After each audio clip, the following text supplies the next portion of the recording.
महादेव जय श्री काशी विश्वनाथ भगवान की जय। हाँ, आज क्या बात कर रहे थे? चतुर्थ भाव से संबंधित बात आज करेंगे।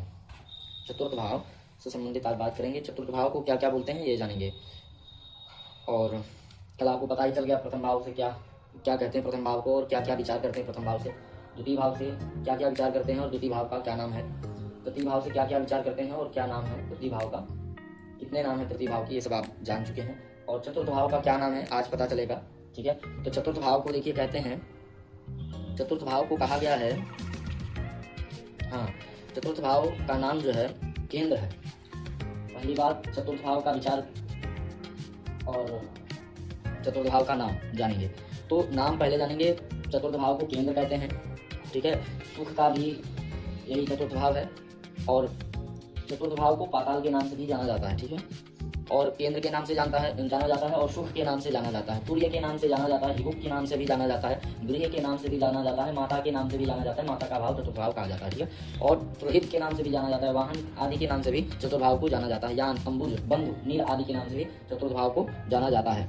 चलिए आज बात करेंगे चतुर्थ भाव से क्या क्या विचार किया जाता है। चतुर्थ भाव से देखिए विचार क्या किया जाता है, ध्यान से सुनिए।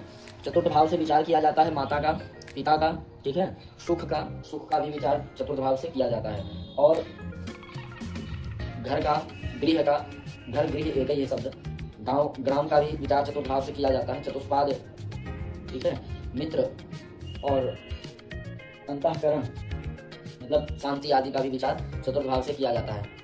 अब चतुर्थ भाव से विचार मकान का भी किया जाता है, संपत्ति का भी विचार चतुर्थ भाव से किया जाता है, बाग बगीचे आदि का भी चतुर्थ भाव से विचार किया जाता है। के पास अगर शुभ ग्रह यहाँ कोई भी विराजमान हो चतुर्थ भाव में, तो उसके पास बाग बगीचा आदि, मकान, सुख संपत्ति आदि सभी कुछ उसको प्राप्त होंगे। ठीक है, और अब बात अगर यदि यहाँ की जाए चतुर्थ भाव में, तो खेल कूद आदि का भी विचार चतुर्थ भाव से किया जाता है।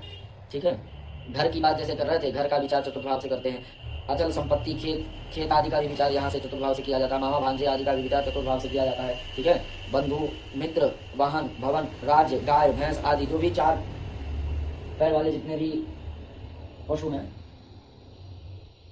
अथवा गौ माता आदि हैं, उनका विचार चतुर्थ भाव से किया जाता है। ठीक है, वाहन, भवन, भूमि आदि का भी विचार चतुर्थ भाव से किया जाता है। सुख का, वैभव का, जल का, पुल का, नदी आदि का विचार चतुर्थ भाव से करते हैं। ठीक है, अब बात आपको पता चल गई होगी, जैसे रोगों का विचार चतुर्थ भाव से क्या क्या करते हैं। देखिए, रोग का विचार चतुर्थ भाव से पेट रोग हो गया।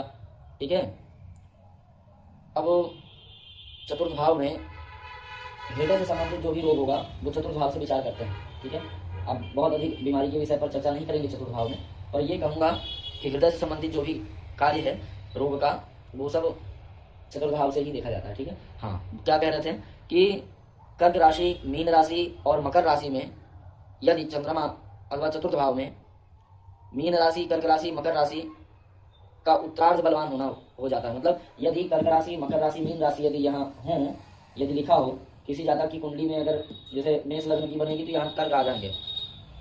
ठीक है, और मीन और मकर यदि यहाँ लिखा होगा किसी भी जातक की कुंडली में, तो वह जातक बलवान चंद्रमा और बुध स्थान का कारक माना जाता है। ठीक है, हाँ, अब बात आज के लिए इतना ही। हर हर महादेव।